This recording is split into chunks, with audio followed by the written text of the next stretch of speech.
Ken out here looking like Pitbull on his 32nd birthday.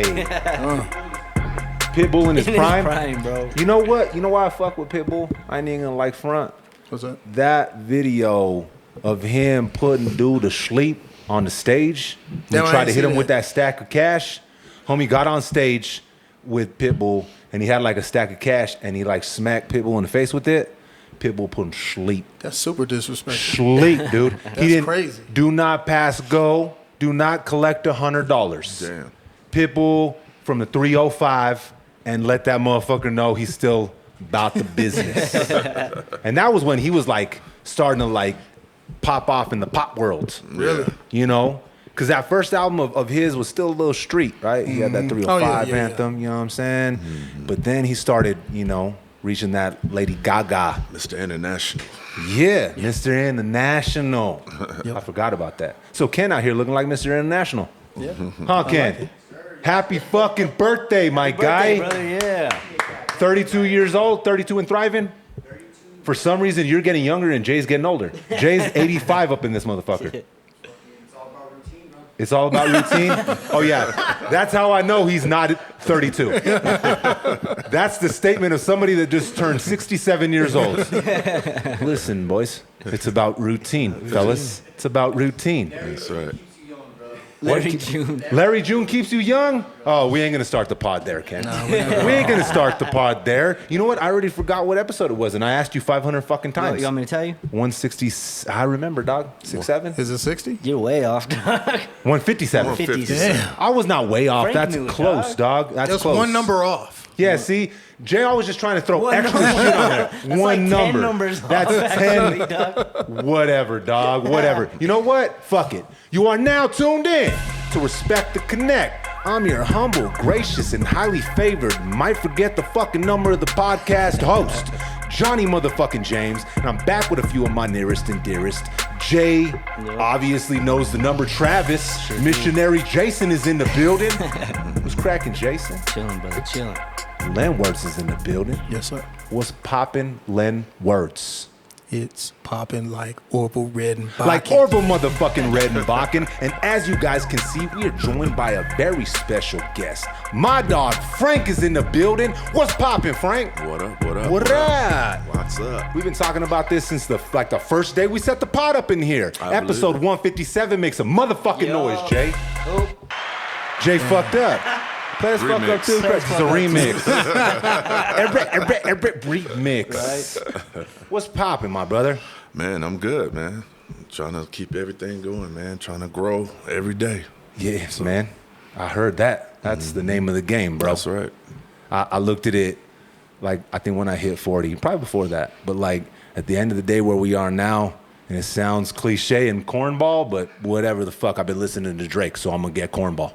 Right? Cliche. Shots fired.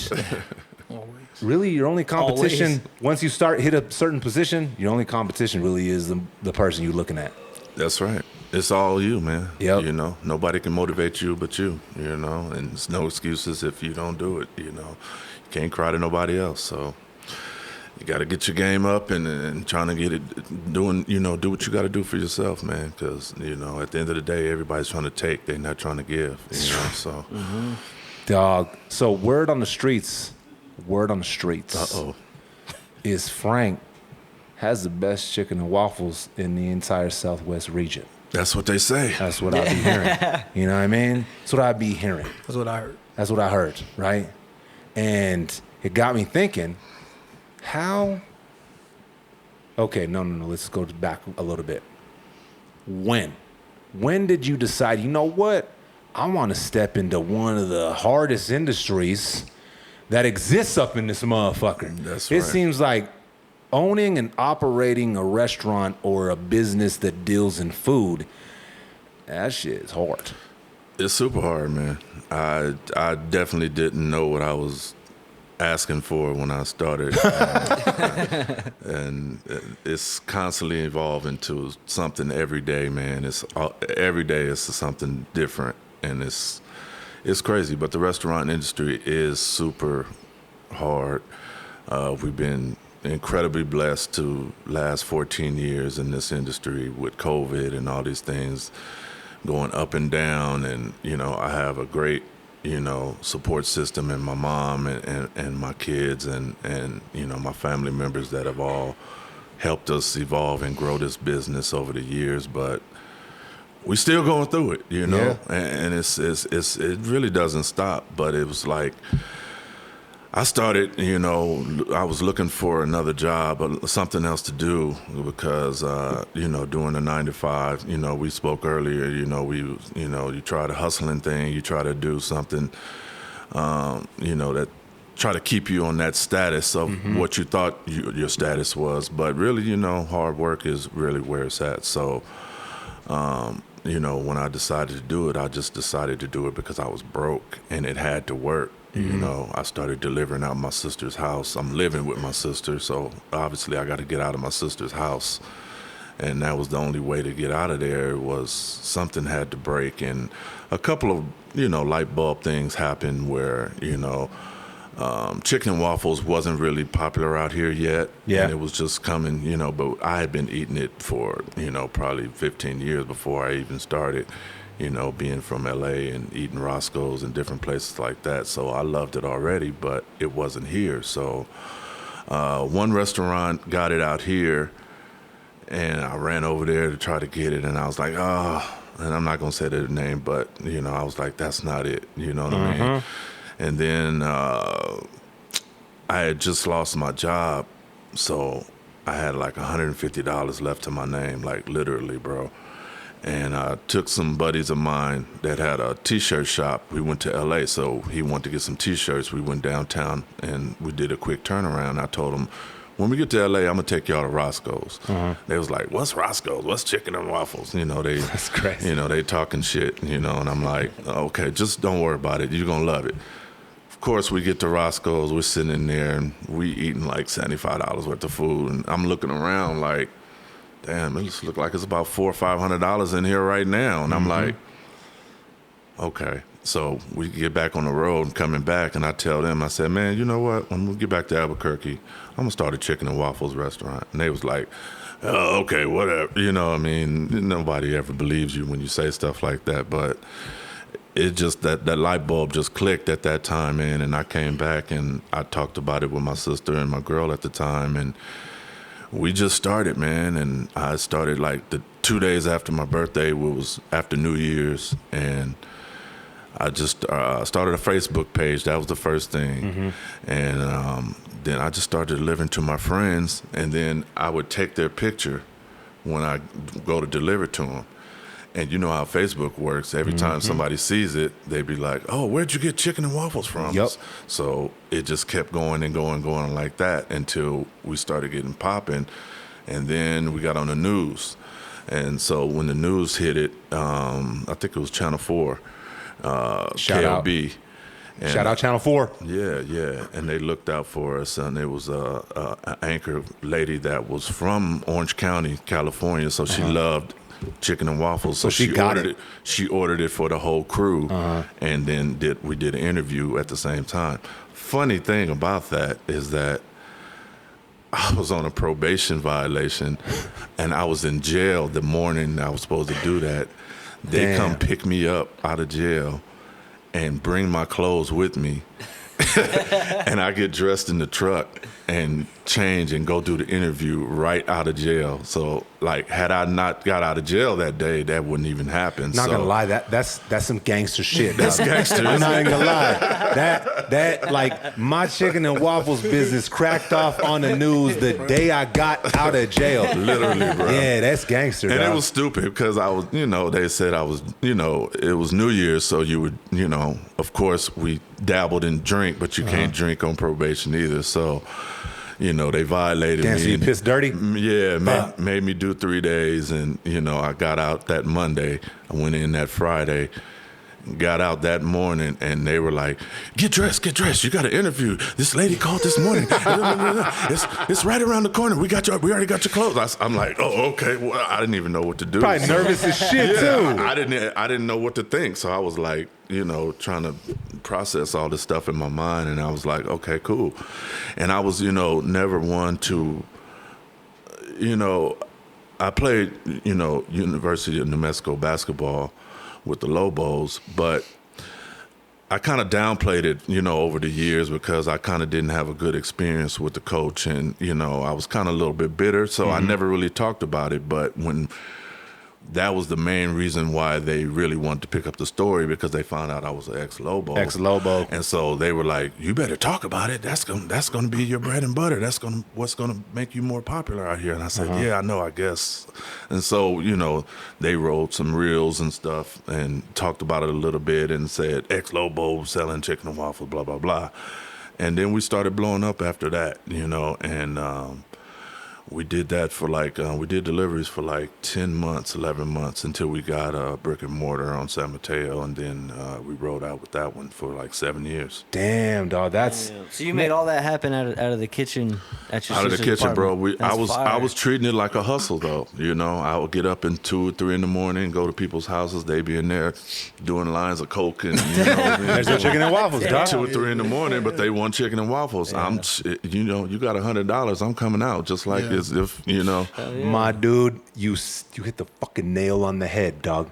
I'm telling you, bro. That's how I took the same mentality to everything. Right. Listen, bro, if you got $100, I'm there. I don't care if it's 1 in the morning, bruh. I don't care if you on the west side, dude. That's all right. I'm there. Yeah. Anything less than that, you might have to meet me a little closer, buddy. We might have to play the fucking in-between game here, Right. dude.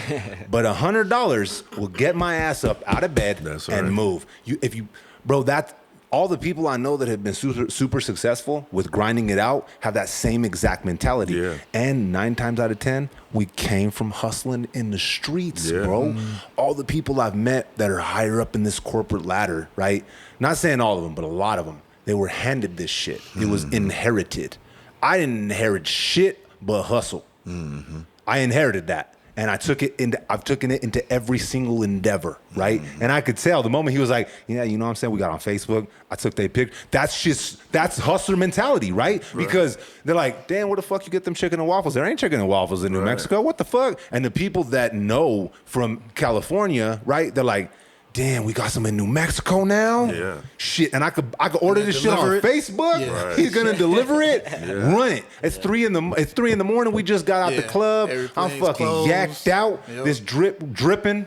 I need some chicken and waffles. Because Yeah. listen, chicken and waffles at 3 in the morning after you've been snorting some snort, Yeah. kind of hit a little different. It was different, and they called back the next day all the time. Every time I get a new customer, they be calling right back the next day or a couple days later, and then they'll burn out after a month or so eating it 2 or 3 times a week. And I was happy with that because I was like, okay, I must got something because they keep calling me right back. Oh, right for back, sure. You know what That's I mean? when you know you So- got the good dope on the block, my brother. Yeah. So You know? and, like I said, I was a big fan of Roscoe, so I was trying hard to mimic their recipe, and it was mine. You know what I mean? But it was elements of theirs, and different places I had over the years. So, the recipe worked. So I was like, okay, I got them. You know what I mean? Okay, let's try to do this, and then.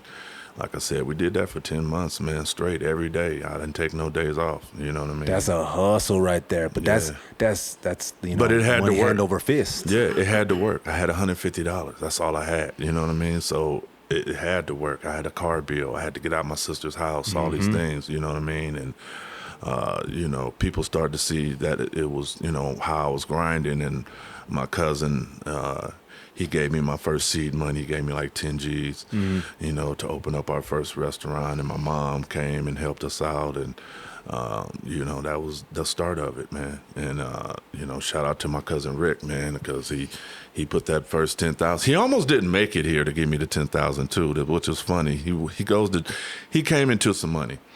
He got a settlement or something like that.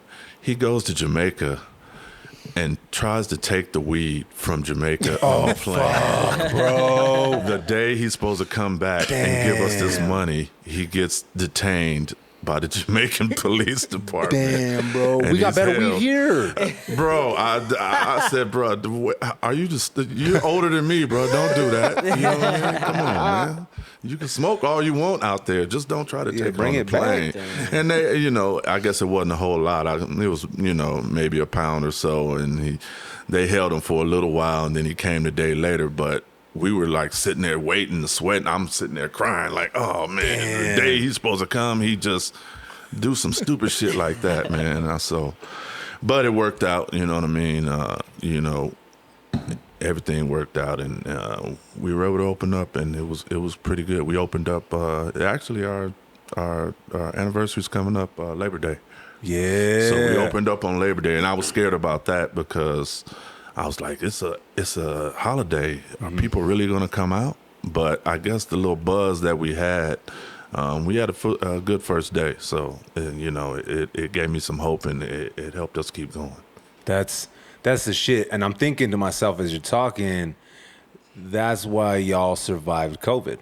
Because Right. a lot of these restaurants that didn't have to have that part of the hustle attached to it. Right. They're like, what are we going to do? We're just going to sit here and do nothing and let us all run out of inventory. Right. Whereas the motherfuckers that had to hustle, right? The taco shops, the food vendors, the people that had to hustle off of Facebook, they were out here ripping and running. They were grinding. You can't leave your house? Cool. I'll be there. Yeah. You don't want to see me? I'm going to put it on your porch, dog. 100%. That is the We that's did the everything hustle we could in COVID, man. that you can't learn in school. Yeah. That's either it's in you, dog. It's not on you. Yeah. That's just, you're born with that type of shit. Yeah. I did. And they were telling people, oh, you can open up. Oh, never mind, don't open up. Oh, you can open up. Never mind, don't open up. It was killing people. I just stayed where I was at. Yeah. And I said, until the official people say that we can do this and we can open up, I'm gonna just keep doing to-goes. We're gonna walk it out to to their cars. I went and got signs for the parking lot, so Smart. the whole parking lot was full, we just did that instead of having people inside. And, it cut our money short. Shout out to our landlord, though, because he looked out for us. He didn't charge us any rent while COVID was going on. Oh, that's the shit. Wow. That definitely saved us. And Some landlords were gouging.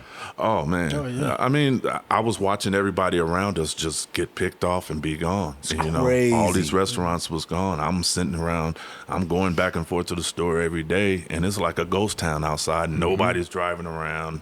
I'm on the freeway. I can't see cars this way. I can't see cars back here. It was like I Am Legend. Right. That's how I felt, man. I was like, damn. It was weird, dog. I got everybody in the house. I was out there too.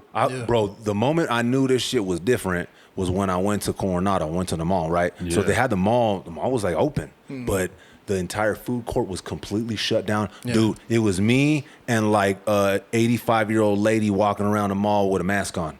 It was fucking eerie, dude. Because again, I'm the dad, bro. I'm the breadwinner. I'm the motherfucking Don Dada. I gotta go out, and my business isn't a business that could sleep during COVID. Right. So I'm out here ripping and running still. And it was fucking weird, dude. Yeah. You know what, though? I got to say, man, I got places like that. And gas was so cheap. Yeah, brother, I should have been driving around the goddamn United States of America. I was a missed opportunity to be taking vacations, bro. Yeah. What was weird about that, brother, is when I crossed the border into Texas, okay? I got booked for something out there, and we were on lockdown. It was, oh my God, stay away from me, mask on, don't look at me, don't cough, don't breathe, you got COVID, fuck you. That's the vibes down here in New Mexico. Yeah. I crossed into Texas and I had my mask on, right? Because that's what we were used to. I go in the gas station to get gas and everybody's looking at me like, oh, you're wearing a mask? What the fuck is wrong with you? Why you got that mask Yeah, they're on? looking at me stupid. They're like, They didn't, boy, they take didn't the mask shut down, off. bro. Yeah. Shit. Their bars were still open. They didn't give a Texas fuck. didn't shut shit, No, dude. they didn't. And they were judging me for wearing a mask. You crazy. I'm telling you, immediately when I walked into that gas station, the way they looked at me, I went, whoa, hey, shit. Nah, someone come breathe on me. Let's cough. Let's cough on each other. I don't give a fuck. Let's do this. But I was thinking But that was the trick too. You know what I mean? I don't know. I'm not gonna go into a bunch of conspiracy theories about what it was or wasn't. This is the but pod. This is the pod for that. This is the problem. Oh, it is, Doc. Yeah. Hey, Conspiracies, hit huh? the fucking. There we go, dog. We even got a button for it, bruh. So if you wore a mask, you were dumb as shit. Yeah, Because the mask didn't stop nothing. didn't stop a damn thing, bro. You know what? Someone made this analogy, and I was like, oh, that makes a little sense, bro. So if you put your face up against a chain link fence, right, and someone is on the other side of the chain link fence, and they bust ass right in front of your face, still gonna smell the shit, right? Mm-hmm. It's about what that's about what the masks were doing, right? You know what would really fuck me up? Because listen, I totally understand. There was a lot of people out here that were immune compromised that didn't understand what was happening. And the only source of news they had was the fucking news. So they couldn't get outside and see what the news was saying and what was really happening didn't connect. There was no, the math wasn't mathing, my dude. Right. But if you're stuck in a house and you're immune compromised and they got you with the fear, you're fucking, whoa, this is the end of the world. Everybody's going to die. I've seen enough zombie movies. This is over. Right.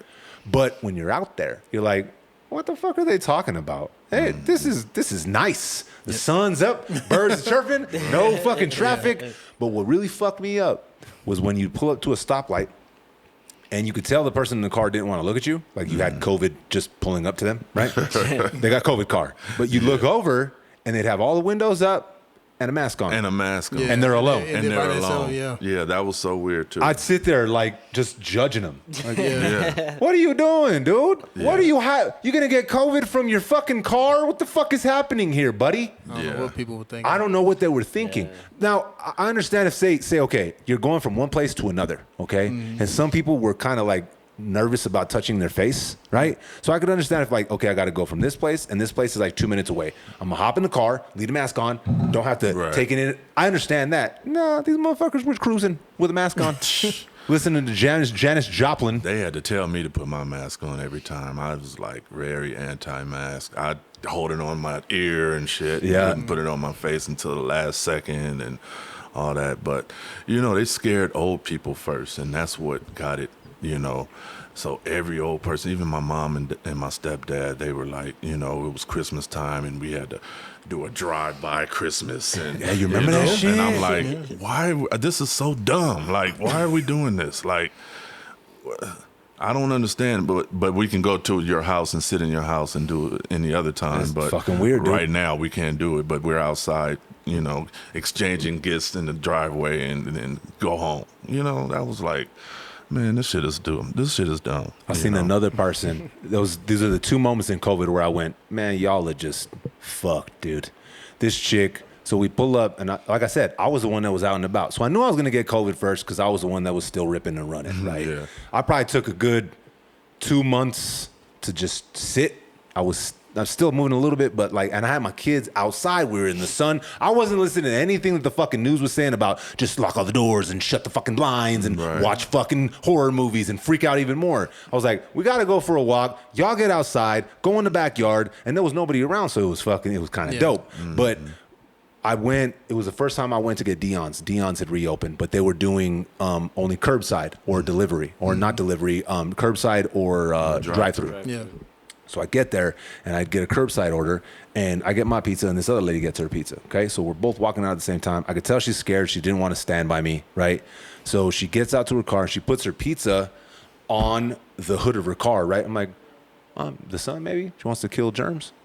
Not a bad idea. Let her do it. I put mine in the truck. I'm about to dip out. She gets in her car. She gets back out. This fucking broad sprays her entire fucking box down with Lysol, my dude. Stop. I swear to God, bro. She's drenching it just in poisoning her own Lysol, food. dude. I wanted to roll down the window and tell her, please don't eat that pizza. Yeah. You're scared of COVID. Fuck it, let's just eat some Lysol. What the fuck are we Let's eat some doing here? Lysol pizza. That's crazy. But it goes to show you that what they sold, people bought it so hook, line, and sinker to where they thought to themselves, COVID's so dangerous that I'm gonna drench my food in fucking Lysol. What are you, People Nick? doing some crazy You gonna clean shit, your man. tongue with a Clorox wipe? What the fuck is going on here? Yeah, it was terrible, man. That was mind control at its finest. Oh, it was. It really was. And honestly, bro, a lot of people are still asleep to it. Yeah. And it's scary because I think you hit the nail on the head, though. It's the older people, and it's the people that are only able to digest their news from certain sources. Right. Right? They pick a side, they digest from there, and that's their source. Because you had the one side that was digesting their news from like the more Republican side, and they were anti everything. Everything was anti. Fuck this, fuck that. Even when Trump was like, I got the booster. Boost me on up, buddy. That side was still like, fuck you, fuck the mask, fuck your grandma. It was anti-everything. Yeah. And then the other side was excess of everything. I want 155 boosters. Yeah. Let everybody do whatever they fucking want. Keep all the businesses shut down for 5 million years. Let's just live off of stimulus checks. So Till they ran out. Till they ran out. So, but if you digested your news from that side, that's how you felt. Right. And if you digested your news from the other side, that's how you felt. There was no middle ground unless you were kind of present on TikTok. This is going to sound crazy, but if you were present on TikTok at that time, you could get a more unbiased version of what was going on. Now, I'm not saying it's where you should take your news from, and I'm not saying it was perfect, but you could see like, okay, the footage they're showing us of New York with all these bodies piled up and fucking. It's like, what is that? What is Yeah, that? yeah. So you could see the on the ground actual like what? But Remember then you look in Atlanta and they're partying. Partying it up. They're at Florida, the club. they're at still Florida, fucking- They're at the club. They're everywhere. Man, I should have went to Florida during Yeah. COVID. Texas, same I thing. fucked up. I should have got a flight to Florida. Flights were cheap. Those two people on the flights. Florida was cracking. Bro, Florida was Florida cracking. is from a different planet, dude. The first time I went out there, that shit freaked me out, dude. Did it really? Bro, the homie's like, yeah, you know what I'm saying? I was just talking to my gator in my backyard. And I'm like, your alligator? He's like, yeah, you know what I'm saying? He's like my pet. He's like, you guys out there in New Mexico, the gators are like road runners. And I said, what the fuck? They're everywhere. They're everywhere, dude. Freeway, backyard, fence. This dude said that he has a gator. He feeds it. It climbs up on his fence and just chill there in the morning, right? And he'll go feed it, and then he just dips. Hey. But that's how he compared it to me. He said, you know how you guys have roadrunners? We have alligators like that. And in Florida, just on a different frequency entirely. Yeah. I was like, it's a little weird, though, because there's some similarities there between us and them. How's They're that? definitely way more Republican leaning. Obviously, we're way more Democratic, but there's this undertone of like the actual citizens that are out there, the locals, that don't give a fuck. This is ours. Fuck you. We live in this Florida bubble. If you don't like it, lick my balls. It reminded me of home a little bit. That's crazy. Like there's that facet down here. This is us. This is what we do. If you don't like it, fuck you. Now, did we take the COVID hook, line, and sinker down here? Yeah, we did. We were one of the most strict states in the entire country. Right. I still feel like there's places that are COVID locked down, and it's been 7 years. Right. I mean, let's be real, though. There is, though, some of the reservations. Damn, Still, really? yeah, some of the reservations will still require certain things. But you know what's fucked up about that? They got hit the hardest down here. Yeah. Yeah. I was seeing that. Like it was almost at intentional. that time when I think they had something going on in Gallup or Grants or something like that, and I used to see the helicopters coming from out there bringing people on, because I live like close to Presbyterian, so every night I'm hearing these helicopters come across my the sky, and I'm like, what is going on? Every night that I'm hearing a helicopter, they're bringing people from Gallup and Grants out here, getting them treated out here, because they couldn't do it out there, I guess. But it was crazy. But I just didn't understand who was getting sick and who wasn't. But I understood that it was people that already had underlying stuff. Yeah. That's what it was attacking. You know what I mean? So if your immune system was low and you had respiratory problems and problems breathing and stuff like that, I think it was more of those people like that. And I don't know, it was obviously an airborne thing, but I looked at it also. Nobody even talks about this really. I was looking at the towers, the 5G towers that they were putting up. Did you ever see a tower go up the whole time? I didn't even think about that. Did you ever see a tower go up? Like- But there's thousands of them up right now, right? Yeah. But did you ever see anybody put any up? So that's what they were doing when we were in the house. Yeah. But I did hear something like that. That was causing a lot of the issues. Radiation. The radiation. Yeah. But- Stay inside, motherfucker. We got to radiate real quick. I think they were testing the radiation to see how strong they could get it without hurting people, or vice versa, seeing how long Hurting it takes just to enough. hurt people. Yeah. I mean, honestly, let's keep it funky here, right? After everything, like, I guarantee there's people like, oh, these guys think it was 5G. I guarantee there's a facet of people that are on the internet, right? But listen, people of the internet, after all the stuff that has come out, right, over the past 6 years, this year specifically, dude, does anything really surprise you? At this point, like, No. if they said definitively, you know what? Yeah, you know what? It's kind of a psyop, dog. We had y'all stay inside because we were worried about the radiation that we were going to be emitting because we were setting up these new towers. Would you go, no fucking way? Or would you go, of course? That sounds a little more realistic. Yeah. Right. So I think it's our duty now. It's our duty now to go, I don't know, dude. That should be our first reaction to anything that they present to us. Yeah. Oh, I don't for care sure. what it is. Your initial reaction should go, I don't know, dude. That sounds like bullshit. Well, now you can do that because you see how many lies came out. So it's like now you're going to question it, and you're not going to just do that again like that. There's not going to. I don't think there's ever going to be a demo like that again unless they make it so, big that you have no choice but to listen to what they're saying. With Because AI, it'll be like fucking it'll be Mysterio something. on Spider-Man, dog. Oh, yeah. Yeah. Mysterio pull up, none of that shit real. It's all fake, dude. It's just a bunch of cameras and angles and fucking Hollywood shit. Yeah. The invasion's coming. And It'd have everybody's to be freaked out. something. It'd have to be Yeah. something real traumatic to get people to do it again because, what they say, we're not falling for the banana and the tailpipe this time. So. Yeah, nah. Yeah, it's fucking crazy. But I look at it like this, and it's a good segue as to get back to where we were at, is during that period, it either was going to make or break you. The people that had it in their DNA to hustle through anything, to survive when everything goes sideways and down and everything's taken from us, we're going to thrive. And the people that needed to be on the stimulus checks and needed to be the hamster waiting for them to fill up your water bottle were not going to thrive. They were going to be stuck in this rut. Yeah. And a lot of them still are. Still are stuck. And I think that was exactly what you're saying. It separated the hustlers from people that just, it's going to be a wider gap between poor people and people that, have money and are successful. And like $1 million is going to be the minimum, not just $100,000 and you can live good. You know what I mean? They're separating all the people that are really going to hustle and do and work. And we see it. I mean, I see it every day because, I've gone through so many employees that just don't want to fucking work. You know They just what I mean? don't. But they want money.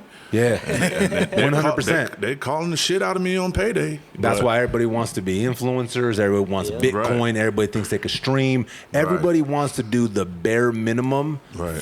they want the least effort for max residuals. Right. I don't want to do shit. I just want to barely do anything and get by and get paid for everything. Fuck, bro, that's not how it fucking works, bruh. And it's funny you said that because I'm a father of 4, my brother.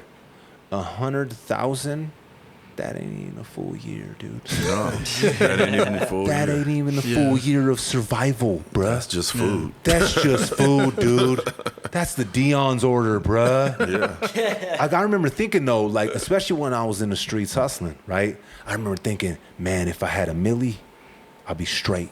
Hell nah. $1 million right now ain't gonna do fuck for you, bruh. No. You better be ready to flip that $1 million. You better have investments waiting because if you think you're gonna live off $1 million, buddy, you are dead ass wrong. Because let's start with the first part of that.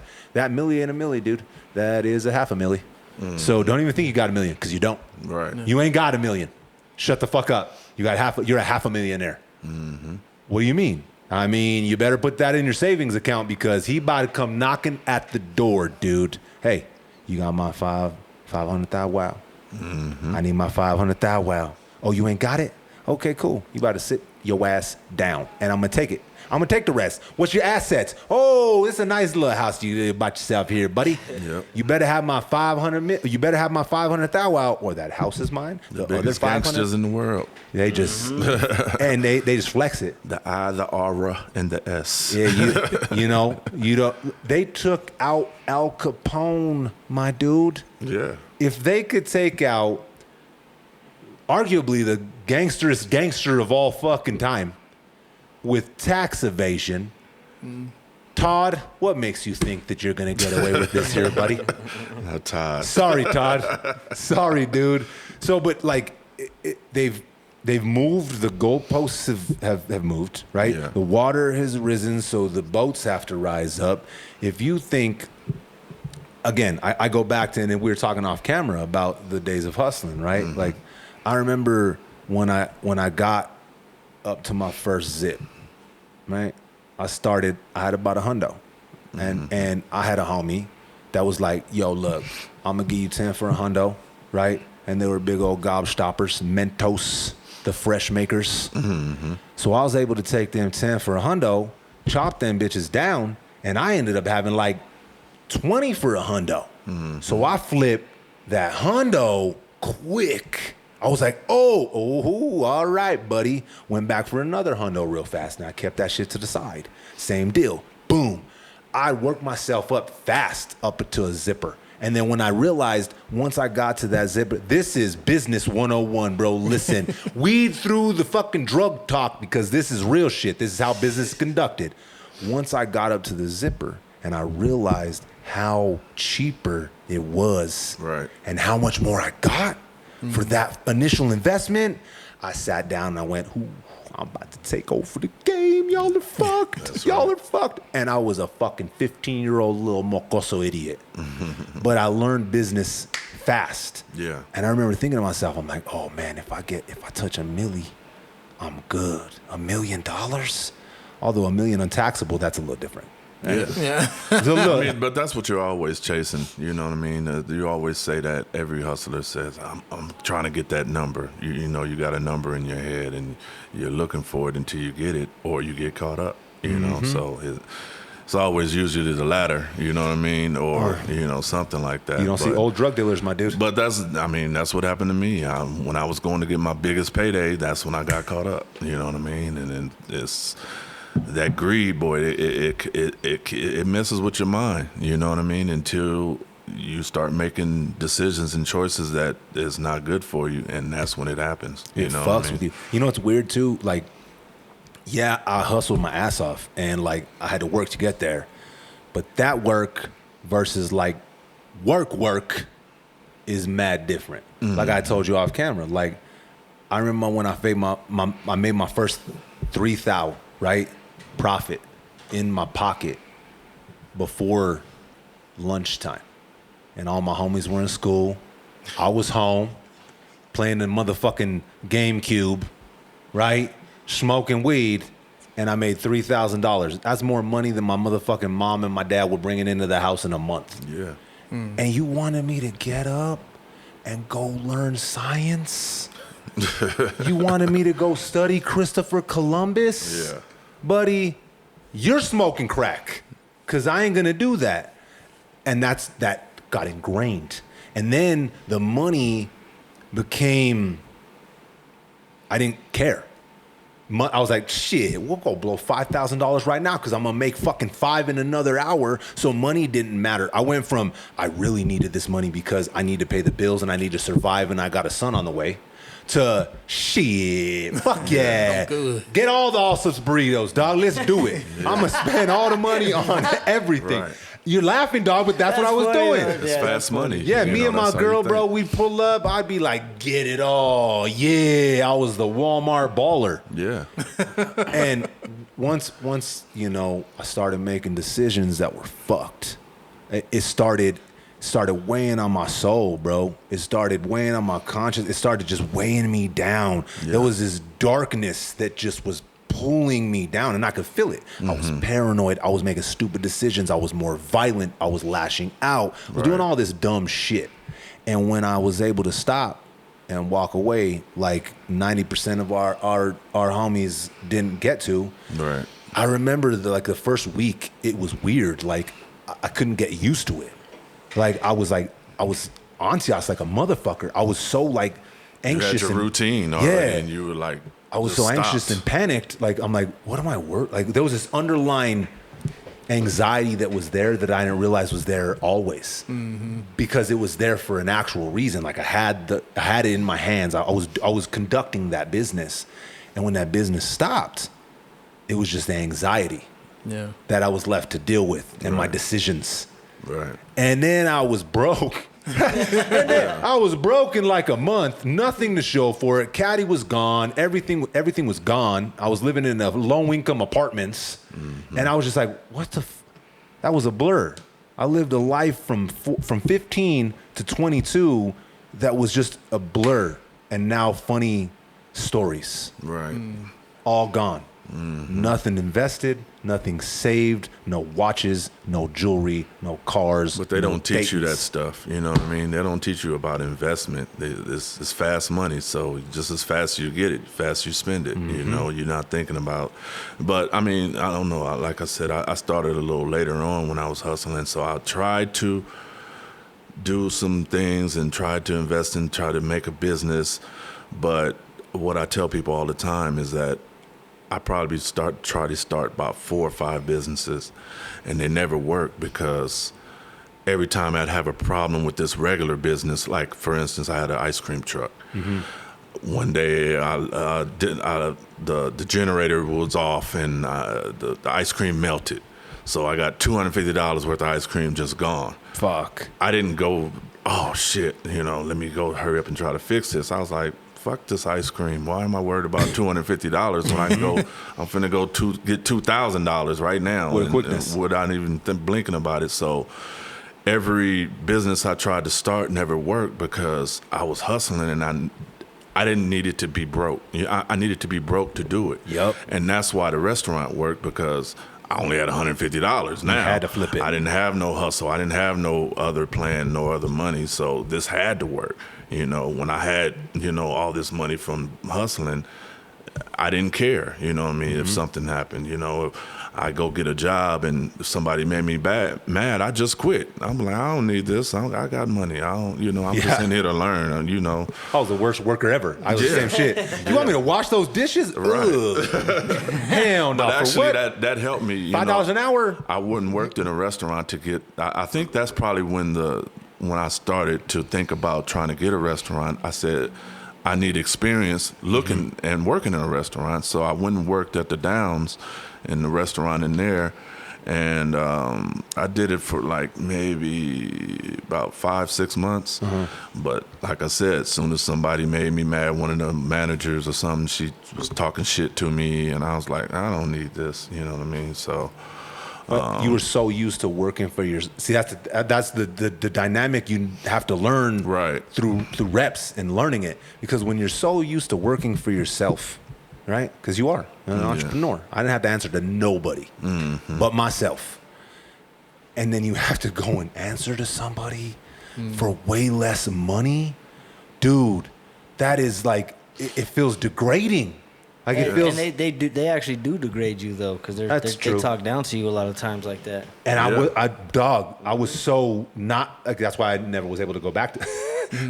I stayed an entrepreneur the whole time. Like even though I shifted and pivoted businesses, when you're so used to that, you're like, why am I taking shit from this boss, making minimum wage? What the fuck am I doing? I was a boss. I was balling. Now I'm over here fucking making minimum wage. Now I don't like it. That's a hard pill to swallow. Yeah, definitely. And that's what it was, man. I just, I felt like I didn't have to listen to him because I have a backup. You know what I mean? I didn't need this. I was just doing it to learn the restaurant business. And I guess when I felt like I learned enough, I was just like, I don't care now. You know what I mean? And I had the ice cream truck at the same time. I tried to open a record store at that time, this is kind of ironic because we have a record store now above the restaurant. Which is the shit, by the way. I was over there. I was vibing. I was just going through your vinyl collection. Yeah. I was telling landlords, I was like, damn, I didn't know Frank is a juggalo. Yeah. You know what? I just thought about what you just said. What you were looking at was Iron Maiden. That's not the Juggalo. Oh thing. no, we found a Juggalo CD inside. So It was a CD? Yeah, I don't know Inside where we the had- fuck you found this thing, but it's the sickest shit I ever seen, dude. It's the CD player and the tape deck together, right yeah, down the yeah, back. yeah. I told Jay, this is fucking sick, dude. Yeah. And I was like, damn, I want to play a tape. Then I opened up the CD player. I was like, what the fuck is this? I pulled it out. I was like, Psychopathics from Outer Space. I told Jay, Frank a fucking Juggalo, dude. See, I didn't even know I had that. Yeah. Hey, someone was vibing out to Psychopathics from Outer Space, my brother. Shit, they got a big following, man. Bro, they got a huge, especially in New Mexico, dog. Yeah, it's big, man. There's you got to give those two motherfuckers a lot of credit, okay? Yeah, their music is fucking basura, right? But that's besides the point, right? There's so one person's, I'm not gonna call it trash. That's too far. Yeah. But not everybody's treasures are the same. That's the nicest way to put it. Okay. Right? Not everybody's treasures look the same, dog. Right. Okay? They've built themselves a diehard fan base that are gonna go with them until the end of time. Yeah. It's like the Grateful Dead. They're gonna follow them across the world into the depths of hell, right? Yeah. So you gotta give them dudes credit. But the record store, bro, man, that was the shit, dog. I low-key didn't want everybody like there. I was like, y'all need to leave. I'm gonna sit here and vibe out with these fucking records. Cause I've been on that same type of time lately. Like, I feel like there was a point in our evolution where we went too far. Mm-hmm. We peaked and then we plateaued and now we're falling off the fucking cliff, dude. Everything's streaming. You own nothing. You mean to tell me I can't own Pro Tools? Fuck you, dude. Right. I want to buy that shit. Let me own it. Stop keeping your hands in my fucking pockets. I hate it. You can still buy it, but it's like $1,500 bucks. Bajillion dollars, dude. Yeah. Like, but We bought a few of those motherfuckers. yeah, bro. And then they And finally they still caved. charge us. They end up making you cave though, and you subscribe to it. I don't like that with my music. I don't like that with my movies. I don't like it anymore, dog. I'm lashing out. And I built a whole 90s room, a front living room, and I ain't leaving in that bitch. I'm barricading myself in that motherfucker. And that's how I felt. I was like, okay, Frank, on the same type of time. You got the motherfucking raisins up there, bruh. It's just all the stuff that I just find so much obscure stuff. And, you know, I watched a lot of TV when I was little, so everything I wanted when I was a little kid, it seemed like I'm starting to put all these little things, Star Wars stuff and all this stuff, and, you know, it's pretty cool, you know what I mean? But it's what I imagined when I was little. And then I have a good friend that has a record store in Los Angeles and Hollywood, and I was so amazed by his record store. I called him my Yoda because he just knows everything about vinyl like that you can think of, and I just aspired to, you know, have something like that. I said, when I retire, I'm gonna have something like this because this is cool. You know, I could just sit there and just listen to records all day. Is that your favorite platform to digest music off of, vinyl? Yeah, because it just takes me back, and I remember the smell. I remember the sounds. I remember, you know, where I was and the innocence of it, and just the work that you had to do. It's way different than streaming, you know what I mean? Oh, yeah. So it's a totally different sound. It's a totally different feeling and everything. So There's like no work involved. It's all plug and play and ease of access. No. It's funny you said that because I say that too. You used to have to get in the car, go to the record store, know when it was going to drop, wait in line, have the money, pay for it, unwrap the packaging, get it in the car, read the lyrics, read the credits. There was so many steps you had to take to enjoy it. Bro, every new like album I bought, tape or CD, I would go home and I would listen to the whole thing straight through, front to back. That was like the tradition. Front to back. Yeah. And you know, it's funny. We used to do that. Like, you know, Bone Thugs down here, they had a good run, bro. Like, for some reason, Bone Thugs and Harmony down here in New Mexico, shit, they could be local artists for the rest of their lives. They're going to survive down here. We used to pick their records apart, dog. Like, we'd sit in the car and we get fucking higher than fuck, and we'd be like, run that Busy Bone back. He literally said, no, he says this. Because that was before you could just get up on Rap Genius and know what they said. You had to, like, work the words, right? Just a little twisted family, but smoking lethal warriors. What? You know how long it took me to decipher that line that Crazy Bone was saying? I never got it. What the fuck is see? Because it sounds like Famaniba. Just a twisted Famaniba. What the fuck is a Famaniba? Crazy Bone. Twisted Bud family, smoking lethal warriors. You know what I mean? That was the shit. I love that. That's why when I still get super animated about this thing of ours. When I see people not appreciating where it came from, what we had to do to get it where it's at, you know what I mean? Like, I remember, I'll never forget this. I was probably like 5, maybe 6, and I'd got my first Sony Walkman, bro. Dude, I felt like I was the fucking king. I was Kang Dang-a-lang around this motherfucker. And my cousin, DJ, the only tape he had that he was willing to part with to give me was Sir Mix-a-Lot, right? Baby Got Back. Okay. Right? I'm like 5, 6. I'm walking around. I'm like, oh, yeah. My anaconda don't want none unless you got buns, hun. I was vibing, bro. And my tia pulls up. It was my birthday party. She's like, hey, mijo, what are you doing? What are you listening to? And she puts it on. My anaconda don't want none unless... And this was back when they were like, it's the devil. Oh, yeah. It's going to make all these kids psychopaths. Right. Hey, my tia ripped that shit out of my hands, bro. She went to my mom. She's like, do you know what Juan is listening to? Listen to this. And they were fucking livid, bruh. So at that moment, I knew this is mine. This is from my generation. This is ours. I relate to the struggle. And now I'm going to have to steal the shit.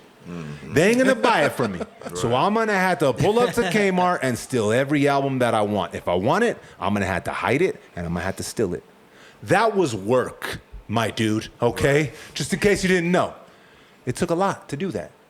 And I remember the first time my mom, like, caught me, like, hoarding my albums and stealing them was West Side Connection.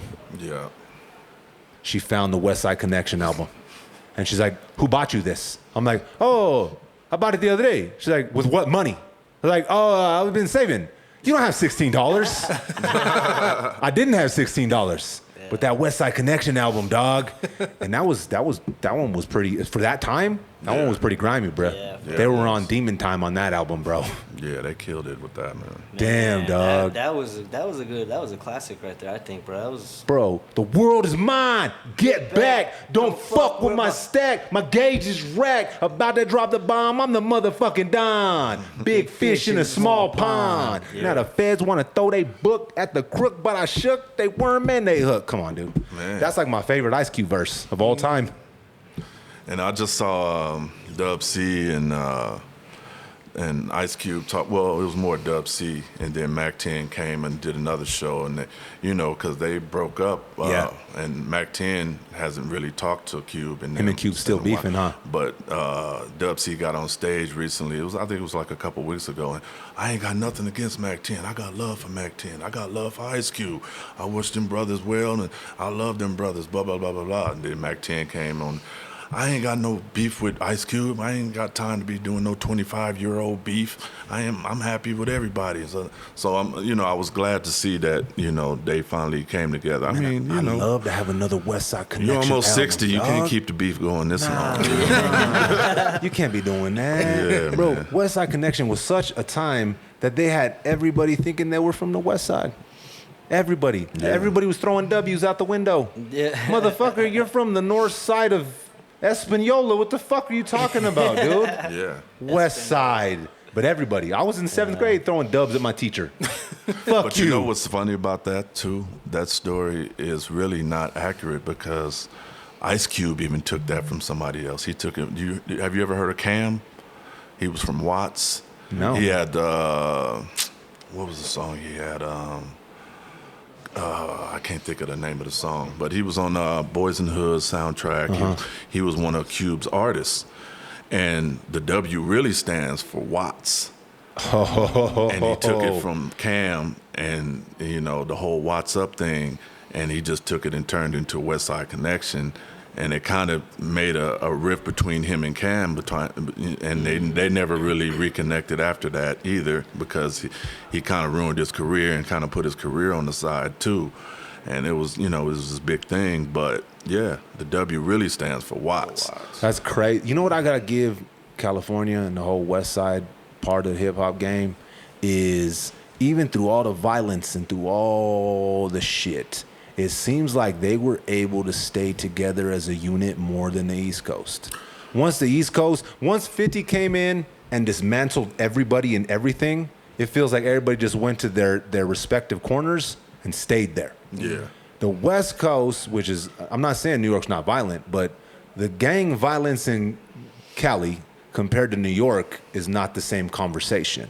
So the fact that a state that in everybody's optics is divided like a motherfucker, when it comes to hip hop, they were able to say, you know what?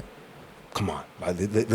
Come on. I'm not saying there wasn't infighting, because there was, but you always feel like the West Side, it's like the West Side versus everybody. And the East Coast doesn't feel like that. Mm-hmm. It doesn't feel like it's the East Coast versus everybody. Mm-hmm. East Coast feels like they got their own little pockets. Mm-hmm. It's like Dipset versus everybody. Yeah. Type shit. I mean, they're all on top of each other, man. That's how you use it, right? That's how you use it, youngsters. That New York hustle is crazy different, man. They're all on top of each other. There's so many people in New York, man. Mm-hmm. The competition is so much. And, yeah, I don't know how they...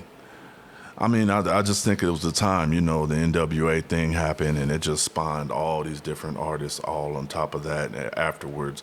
And then Death Row came, and then it was a whole nother thing, and they set off all these other rappers. And, a lot of people were spawned off of basically N.W.A. Uh-huh. And, Dr. Dre had a crew. Ice Cube had a crew. Eazy had a crew. All these people. Above the Law came from Eazy. All these different people. You know what I mean? So you were out there at that time, though. You were out there on the streets, huh? Oh yeah. I saw it all happening, man. My brother, what was that like?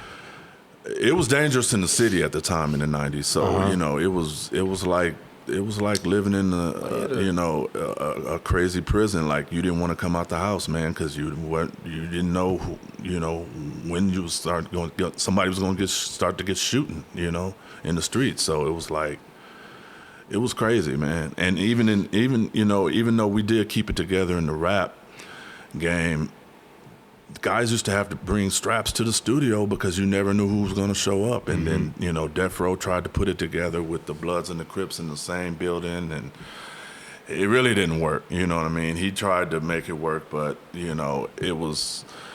lost that, what he started with, and trying to bring cats together, trying to do right by artists and all that other stuff. Then it turned into a whole gangbang thing. Then it led up to, even, Tupac acting like he was a gangbanger, and that's kind of what ultimately got him shot, talking about this the other day. Trying to act tough and, and trying to represent for a gang that didn't give a shit about him, you know what I mean, to be honest with you, and I knew a couple of those cats, and, they were just in it for the money, they weren't trying to be real artists, you know what I mean, they were just trying to hang around and get what they could and, hang and, just be part of the party. They weren't, and they were really detrimental because they would start shit in the streets, but it would affect the studio and affect the artists because this is my homeboy and my brother and people getting shot. So of course you got to go retaliate, and then that's where it comes, where it's a whole bunch of beef and a whole bunch of bullshit. That's why it's crazy that the West Coast, with all that going on, was still able to hold it together more and again, this may just be outside optics, but it really feels like they were able to hold their whole thing together as more of a family unit.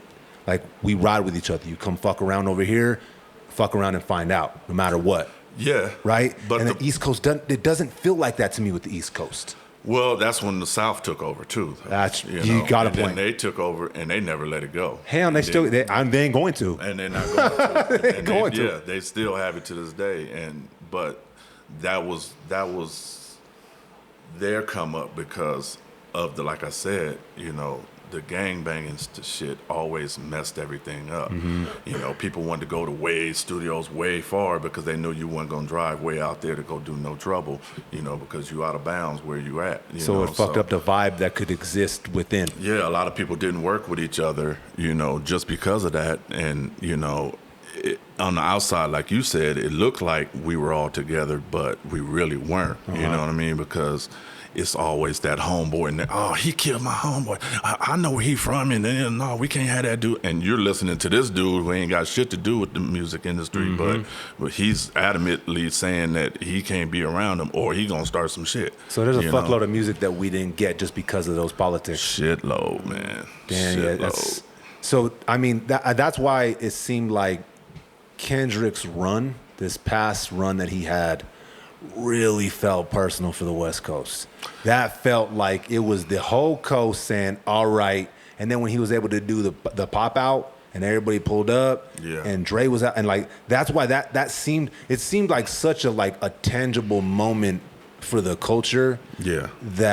That's why it seemed bigger than it was. It really was, and I was so proud of him for doing that, because that was really what was needed. Because it's a lot of ignorant dudes that, like I said, they just don't give a fuck, and they could care less about what the music is. That's why we have the Biggies and the Tupacs there, because they didn't care. You know what I mean? It was really about money. About money. And to see Kendrick do that, man, it was really lovely to see it. And the stuff that he talks about, he's a real student of the game and of the culture, and he really understands how to put it together to where he kind of shows us in a mirror what we look like, you know what I mean, and what we're doing. And I love that about him, is that he can articulate that in his music, and it makes people think, because you hear the rhythm and you're dancing to it, and you're saying all the lyrics, but people don't even know the half of what he's really saying, and you're repeating these lyrics, but you don't understand what he's really talking about. And for me, being from, I hate to say this, I kind of dropped the ball with Kendrick when I was doing some producing. This was like 2005, 2007 era. And my neighborhood is from the Nickerson Gardens in Watts. So we were doing a documentary, and we had produced some music and stuff, and we were trying to get artists, and we had a big thing in the projects, and we had jumpers for the kids, we had hot dogs and stuff, and we had a performance, and we showed the documentary.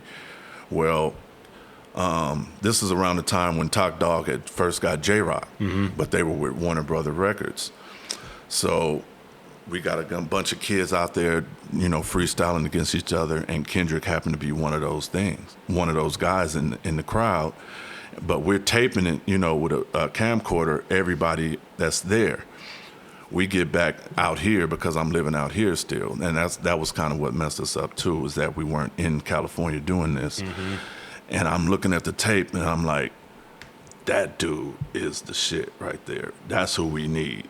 But my partner was like, he ain't from the Nickersons. He from Compton. We can't fuck with him. He ain't one of the homies. And I'm like, that dude is the shit. But in my head, I'm thinking to myself, I said, damn, listen to how he's rapping. It's so fucking complex and so choppy. I was like, I wouldn't know how to produce him. You know what I mean? And we fucking, hindsight now, we look at it, who he is now, and it's like, we were right there. We had that kid, and we didn't even, we couldn't even capitalize on it, I was telling them, we were talking, because we broke down this fucking Drake and Kendrick shit to goddamn the cellular level of it, right? But I was telling them, like, Dre, it's interesting, bro, because Dre has an ear, and I think he likes that frequency.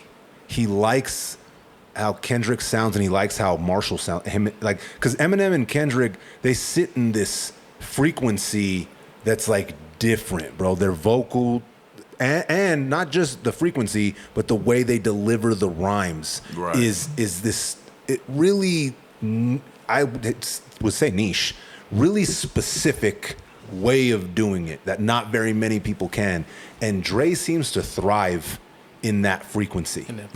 In that pocket is like the same way 40 thrives when he's got Drake there. Yeah. He thrives in that pocket. Dre's like, this is me right here. I can see it. And even think about it, Eazy. Yeah. How does Eazy voice sound? Snoop. Same kind of like it's the voice. Yeah. Same kind of like, really like upper. There's not a lot of like, it's not diaphragm based. It's like real nose and throat. Pause. Maybe there's a pause there. I don't know. But it seems like Dre thrived there. So yeah, Kendrick. I think when I was like, oh shit, Kendrick about to be a problem. Was when he did that song "Fragile" with Tech Nine. Oh yeah. Yeah. I heard that shit because we had just got off the road with Tech Nine at that time. So I was watching what Tech Nine was doing with the audience, and I was like, holy shit, this is a whole nother facet of this whole shit. Yeah. He's got these motherfuckers going crazy. Bitches are pulling titties out all the time. This is bonkers, right? And then Fragile comes out, and Kendrick just and if you listen to that song, right? If you listen to that beat, anybody that don't know what the fuck I'm talking about, that is a very hard beat to rap over. Yeah. The way that beat is, you gotta be technical. That's not just in every rapper's beat, dude. Yeah. The pocket that shit sits in is gnarly. Yeah. And Kendrick came I've through. seen Terrence Martin, who's he did a lot of the Pimp a Butterfly album. He's a jazz artist, and he's the one that's playing a lot of those saxophone notes on sense. there.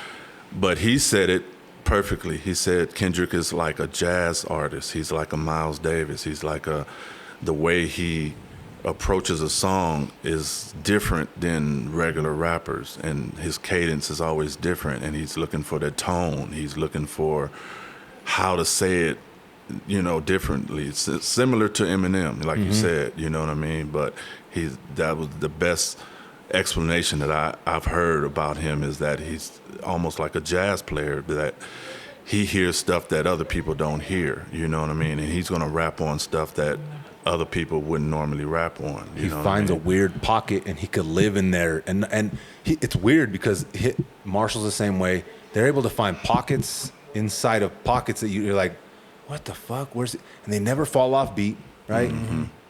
Most of these motherfuckers can't even fucking stay on beat to a simple fucking 4, right? Yeah.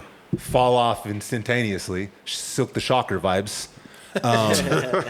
Fucking yikes, dude. Oh man. I swear to God, I'm convinced that he was doing that shit on purpose. You can't be that bad. He was. You can't be that bad on accident. I seen a skit where he said He was that it was a marketing. It was a marketing scheme. It was a marketing scheme, That's what- huh? yeah, that's what he said. I'm a rap like shit to market this motherfucker. You knew the song, and it would be a banger. And I'd read it, and I'm like, oh man, Silk about to fuck this song You know all what's up, funny, dude. dog? Is his earlier, when Master P and them first came out, he rapped regular, dog. Did he really? Yes, yeah. If you listen to the first Master P album, You gotta send me some of those. I only know it because a couple weeks ago, I was like, you know what? Let me listen to some old school shit, and he kept playing, and he was rapping on beat, dog. Oh my Yeah, God, it's still, dude. yeah, it's still not. What's that not one good. song? I really miss my Yeah. homies. He's Silk, playing catch up the whole dude, time. he dog. came in, and that song is a banger, bruh. Until that motherfucker starts rapping, that shit is awful, dude. That's why he's the third verse, bro. He should be cut off that shit. Even fucking Birdman can rap better than Silk the Shocker, and that's saying some shit, dude. Yeah, he's That pretty is saying terrible. some shit. But before we leave the West Coast, right, and go into some South shit, we got to talk about Nipsey, brother, before we get out of here. Yes, sir. We have to. The new album dropped. I know you said you're waiting for it on vinyl. Yeah. Which is a dope ass way to digest it. Yeah. I low key kind of wish I would have waited. Man, bro, the album. I ain't even fuck around. I ain't even sad. I ain't even gonna walk around this. That shit made me emotional, bro. Yeah. Listening to that shit made me sad as hell, bro. Because I got the pleasure of opening up for Nipsey. I got the pleasure of smoking a blunt with him and chopping up game with him when he was down here in the Duke. When he was here? Yep. Yep. And when he was here. He put me on some game, dog. Like, he seen we were out there slanging the shirts. It was me and my boy Joe D, right? Rest in peace, Joe D. Yeah, and we were rest in outside peace, of Joe Leo's. D, man. That was my dog, bro. I love Joe D. So Joe had put me on game with the t-shirts because he seen that I was ready. I was rapping, but I was ready to take this shit. I'm a hustler, dog. I want to make You ain't gonna pay me for a show? Cool. I'll make $300 on merch sales. Run it. So he had put me in game, right? And so me, Joe, and Nip were outside of Leo's, which every time I say that sounds crazy. yeah, for sure. We're outside of Leo's, and we're just sitting there smoking a blunt, chopping up game, and Nip was like, yeah, you know what I'm saying? Me and my brother, we're out there, we're doing the same thing that y'all are doing out here, but we got ourselves a store, right? And Joe was like, yeah, I'm trying to get a cutthroat store. And we were just chopping up game, bro. It was the shit, dog. Yeah. And he was like, y'all keep doing what you're doing. I can see you guys are doing it out here in New Mexico, same way we are. So what happened, I'm not trying to say me and Nipsey Hussle were best friends, but I got to have a moment with him. Yeah. And I followed his career, and I seen what he was doing and how he was putting his city on and his people on and his message through the music. So when we lost him, bro, damn, dog, that was like that was a blow. That was a kick in the balls, bro. Yeah, because you saw the potential, you saw what he was doing, and you saw where it was going, and it was just, it was the great American story, you know what I mean? From something to from nothing to something, you know what I mean? So it was beautiful to watch it, and it was terrible to watch it fall, you know what I mean? And really for nothing, you know what I mean?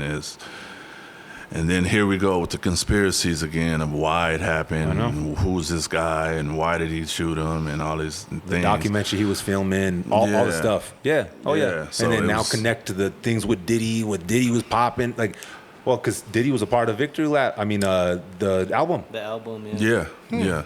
Exactly. That's what everybody went, Right. But he got him that flying. distribution deal. I think he was part of getting him that Puma deal as well, you know, with all that marketing and stuff like that. And, you know, Diddy, for the most part, he knew what it took to make a hit and make an artist, you know. And he has a good ear too, you know. So yeah, he was definitely good at that. I can see why he gravitated to all these different artists, and especially like Nip like that. And you know, he was always in L.A. too. So, you know, any artist that he would come across, just like everybody else, he would throw a pitch at him. You know what I mean? And hey, you don't have to be signed to me, but I can work with you. You know, I can take you to that next level. I can take you to that next level. And let's be real, Victory Lap, it was that next level, dog. Yeah. It really was, bro. And it, you know, fuck, man. That's why listening to this album, it's 10 years old, right? So you can hear that it's 10 years old. Like, you can hear where he was. You can hear like because I've been listening to Nip. I listen to all of it. Yeah. So you can hear that was the era that he was in. And the whole time I'm listening to it, I'm thinking to myself, what the fuck would he sound like now? Like, oh, bro, it was pissing me off. I couldn't even work out. I had to leave the gym.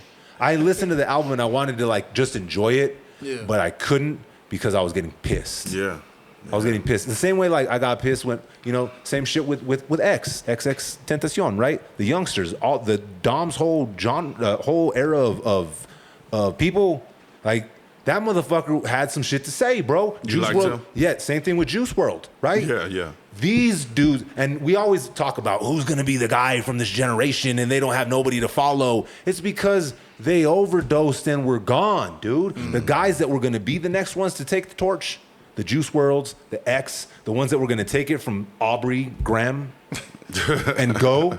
Right? As you can tell, I'm a huge fan, Frank. Yeah. You can't pick up when I'm laying down. I hear you. Like, they were the ones that were supposed to take it.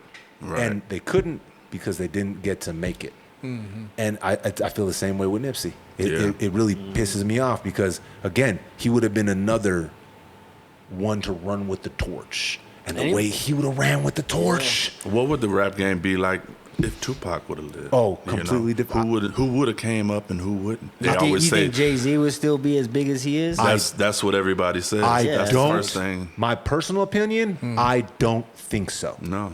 Because when Tupac, He wouldn't allow it. When Tupac, listen, I hated on the entire East Coast just because I was a Pac fan. I had no idea, never heard none of their music. I was like, yup, fuck all these motherfuckers. I ain't down with Bad Boy as a staff record label and as a motherfucking group, dog, at all, bruh. Fuck that. But see, that's the thing about it. That's the same thing with Kendrick, is when you expose the truth. In the record industry, it's so corrupt. There's so many secrets, you know what I mean, and of how people come up and what they doing and stuff like that. Pac, he exposed all that shit. He didn't want, if you was gay and you was acting like you was a pimp, he'd expose you. You know what I mean? On record, like 5 times. Yeah. Here's his social security number. Yeah. This is where he lives. Yeah. Yeah. And sometimes, he went overboard and he said stuff that probably wasn't all the way accurate, but it didn't matter to him. He's gonna ride on that shit because he stood on the truth. You know what I mean? And he didn't like people being fake and people, you know, glorifying these guys that were pieces of shit. You know what I mean? Or just faking the funk and acting like they were something that they weren't. And he was about keeping it real. You know what they say, when keeping it real goes wrong. You know what I mean? Pac. He was definitely Pac. That was him. I think Pac and Big though would have found a way back to each other. Definitely. They would have found a way to stop what was between them, and we would have seen Diddy get exposed way sooner. I think Biggie was more naive too, because he really didn't believe that it was that people didn't like him or people really wanted to kill him. I agree. He thought he had so much love that Why would he? If he believed it, he would have never been. He never bro, would've he wouldn't went. have been in New Mexico. Right. He would have been so far away from the West Coast. Listen, me personally, dog. If someone wants to pop me and I know for sure that they're on the East Coast, homie, come find me in New Mexico. Yeah. I'm on. This is my turf, dude. You want to take me out? Right. I'll be in Brooklyn, homie. Mm-hmm. Try and find me, dude. But he was naive to it. I agree. I think Biggie was naive to a lot of stuff that was going on. he was. I mean, he really wasn't a street dude. I don't you think know he what I mean? believed that they were involved in what happened with Tupac. I honestly feel like Biggie was like, Pac, what are you talking about? We ain't involved in that. When the motherfucking shit, though, they were involved. Yeah. He just was the homie that was kept in the dark, and he was naive to it. And he was like, man, I was mad at Pac. He's like, he was trying to blame us. He was a talent. Yeah, he was the talent. And he didn't realize that he was standing right next to the people that were involved in the whole time. And you could say the same thing for Pac. Right. When Pac came to the West Coast, he was so naive to who he was standing next to, he didn't realize that. But he wasn't really naive. He was more of a sponge of everybody's. That's kind of where a lot of Tupac's music came from, was sitting around real gangsters, And that's when real pimps, he would real express it. people. And he would express that because he'd just be sitting in their room listening to everybody's thing. Then he go take off and go write his lyrics and boom, boom, boom, and you'd be like, oh, he was talking about me when I was at the, I was at the club. Da, da, da, da, da, da. He didn't know about, some of the stuff he rapped about. He only learned when he, moved to L.A. and really was. After that, what was it? Not Before All Eyes on Me, the one with the record that he did with Interscope before that. What was the song? Me Against the World?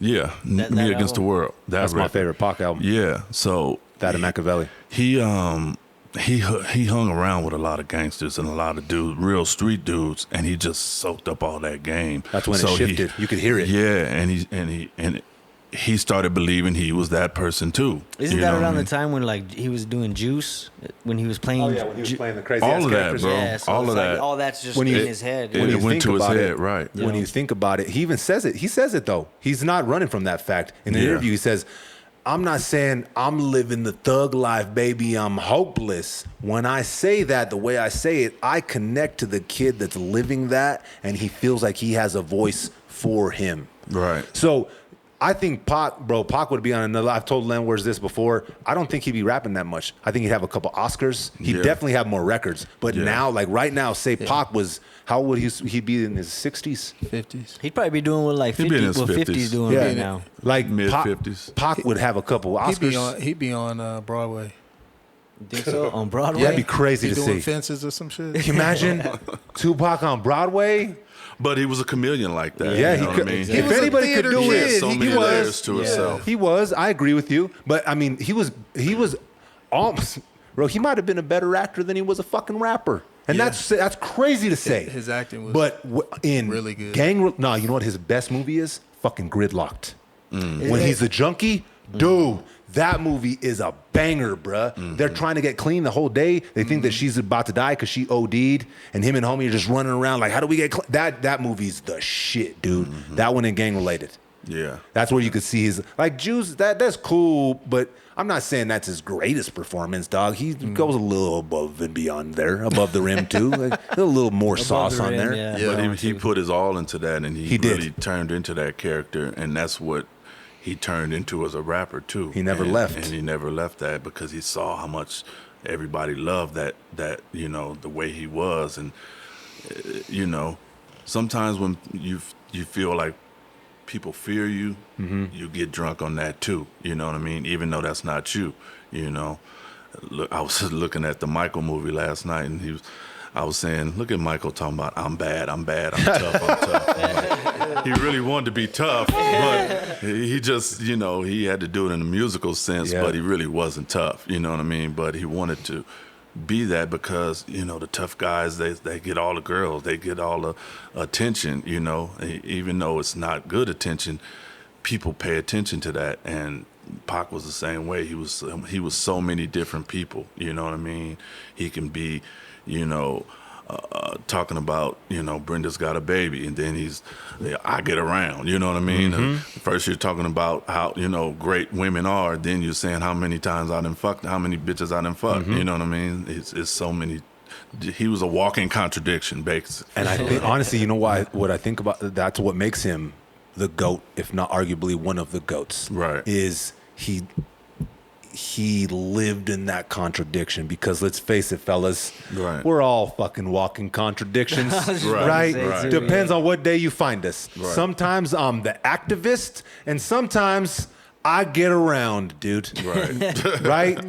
Depends on what day you find me on. Don't find me on a Friday, dude, because you might not like it. You know, but Mondays, let's save the world, dude. Fridays, let's go to Frank's Chicken and Waffles. Yo. Right? Fridays, let's go to Frank's Chicken and Waffles. They got vinyl upstairs, bruh.